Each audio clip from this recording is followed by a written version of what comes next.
If your motivation always seems to go missing, there's a reason why. Okay, so just listen to the rest of this video and I'll explain exactly what's happening. If you're watching this live, drop a live. If you're watching this on the replay, comment replay. So here's a really big thing that I see with all the successful women that I work with. They come to me, Greg, I want to get in shape, I want to lose weight.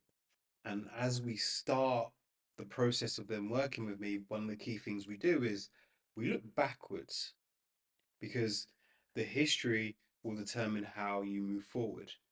And there's a lot of blocks for people to actually change their health. And many of the women I work with are motivated, they're successful in their business, successful in their careers, they make good money. So they can't work out why is it that they can't lose the weight. You can't work out why you do something really well for 3 to 4 weeks and then drop off again. Okay? I'll tell you why. It's about your parents. This is going to be deep, really deep. And if this story is resonating with you, then drop a comment. Let me know how this resonates with you. So often I'll take clients back to talk about their health journey and where they've got to and why they've got to where they are. And one of the questions or the themes of the question I always ask is, tell me about when your parents congratulated you about your health. Tell me a time when your mum or your dad gave you great feedback about your sport or exercise regime. And I did this with a client very recently. She's just got a really big promotion, really pleased for her. And I asked her this question. I said, when was the last time you were praised for exercising? When was the last time you were praised in your life for going to sleep on time and getting full rest? When were you praised for taking time off work to rest and recharge? And for many of the ladies I work with, the generation before them had to hustle, had to struggle to survive. So things that they considered as luxury, looking after your health, getting regular exercise, eating foods in the right amounts, those things were considered a luxury. So now in your brain, deep down in the subconscious, your brain is going, well, I have to keep working hard because that's what I was praised for when I was younger. I was always praised for getting A stars. I was always praised for getting an extra job.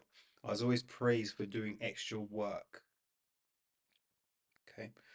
So it was never reinforced into you that actually the things like looking after my health, eating the right foods in the right amounts, doing strength training was never praised. So therefore it becomes something that gets forgotten because we're always trying to connect to the younger version of self. Now I know this is a bit deep for some people because you think, well, I just come to Greg to lose weight, get in shape, but you will never get in shape unless you start to break down some of these stories in your mind that you've grown up with that dictate how you live now. And this is why it's so essential. Someone's loving this. I can't see who, but someone's loving it. That's why it's essential to go back first to really understand what's the story you have about your health. Because if you grew up with a mum who potentially was carrying some extra body weight, but never made time to herself, a bit like me, never considered that actually taking time out was good for her because everything was about survival back then. But now you're in a space where you're doing really well, business is going well, etc. The reason is because subconsciously there is no validation for it. So what we have to do is to reprogram those stories so you're not always seeking validation from younger self. And this is one of the key ways that I find to get my clients to actually continue being motivated for their health journey. So if you're listening now, just drop a comment to see if just let me know this resonates with you. And I urge you to look back before you look forward, because we always spend the time going, oh yeah, I'm going to lose the weight, I'm going to get in shape. And then 3 steps down, we don't quite make it. We stop, we give up on ourselves in favor of extra work. And for the type of ladies that I work with, they're all brilliant women. They're all smart, educated, they understand things that I wouldn't even understand half the time. It's like, okay. But when we point this out and get to the crux of it, they understand that just exercise and diet isn't going to be the thing that's going to help them lose the weight. It's about understanding the stories. And if you've heard me say this once, you've probably heard me say it twice. You can't separate the brain from the body. The brain and the body are in one. So you can do all the tactical things, which is eat your protein, track your calories, do the strength exercise. You can do all of that. And 3 weeks down the track, you stopped. And it's not because of motivation in the way that most people talk about it. Most people talk about motivation as it comes and goes. This is actually about the stories and the vision of yourself and the belief that you have. Not so it's not motivation, it's beliefs.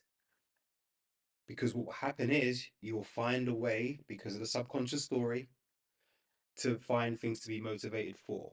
You'll find a way to be motivated to do more work. And often, what I have to work with my clients on is actually getting them to work less and work more efficiently, right? So we often do things like a time audit and understand what's going on in their lives so that they can find the time to value self. Who's feeling this right now? Let me know if you're feeling this. I feel like I'm preaching a bit today, but I'm going to wrap it up. But if you're feeling this, just drop a preach in the comments so I know, and I'll come back to you and circle back. So, just to recap, the stories you have about yourself and how you grew up is going to dictate how you act now. Most people were given gold stars for great stories at school. If you were a prefect, your parents would tell the world, tell all the community, oh, my daughter's a prefect, which is amazing.